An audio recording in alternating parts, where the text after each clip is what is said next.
wewe jamaa uko serious. Yaani ulichoniuzi wewe kuja kwenye eneo langu la kazi na unajua wewe sio kipofu. Mimi huku mtaani wanajua kabisa mimi ni kipofu kabisa. Yaani sioni. Sasa wewe napo ukoona hapa na wewe unasema sio kipofu, tunazibiana riziki. Shida ipo kaka. Wewe kikubwa si wote wanajua sio vipofu. Kikubwa tuchukue tu riziki zetu hizi. Maisha magumu ushasema wewe mwenyewe. Sasa mimi tayari huku ushanivurugia. Watu watajua kwamba mimi sio kipofu. Wakishajua mimi sio kipofu, sitakaa tena hili eneo hasa ndo nini? Basi chukua 2,000. Lakini ngoja kwanza. Lakini hapa mbona kama vile utanipunja? Nabishana nini hapa? Unasikia huyu jamaa huyu sio kipofu. Sio kipofu, wewe unavyomwona mtu amevaa miwani sio kipofu. Hata sio kipofu. Mimi sio kipofu. Sasa bana mimi unajua sasa hivi mtaani maisha kwangu. Sasa mimi nikaona ni buni kaambia nikakuwa kipofu. Yini unafanyia kazi huko eneo. Sasa nashangaa na huyu jamaa anakuja tena ananizibia riziki eti wewe kama hivyo ndugu yangu. Naomba ushauri vizuri, ni mwenyewe sio kipofu. Sasa kumbe yeye ni matapeli. Usiseme sasa kwa sauti na kumbe yeye ni matapeli. Watu wanajua Basi sasa mwenyewe nitapeli tena tapeli sugu. Sasa afadhali nishapata wenzangu ili tutaaminije kama wewe ni tapeli? Tupige ngori hapa hivi.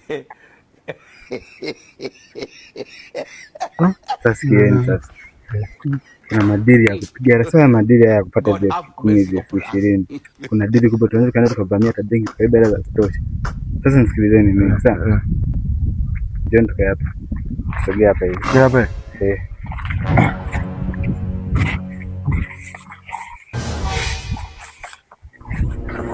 Sasa hebu hizo hela kwanza. Ndio kama nilivyowaambia. Bila kwanza tunaenda kupiga na kuvamia benki. Chote hela za kutosha. Ndio. Yaani mimi nitapeli siku ndiye shindikana. Nimetapeli nchi za wazungu Arabu kule. Ndio. Na yaani nimefanikiwa, kila nchi nimefanikiwa. Basi tuzizunguke. Sasa tunafanyaje sasa hapo? Maana sisi yaani kama ni leo tuanze leo. Lakini hizo hela zani kwa maana hizo hela ni kama uchafu. Leteni hapa nionyeshe kitu.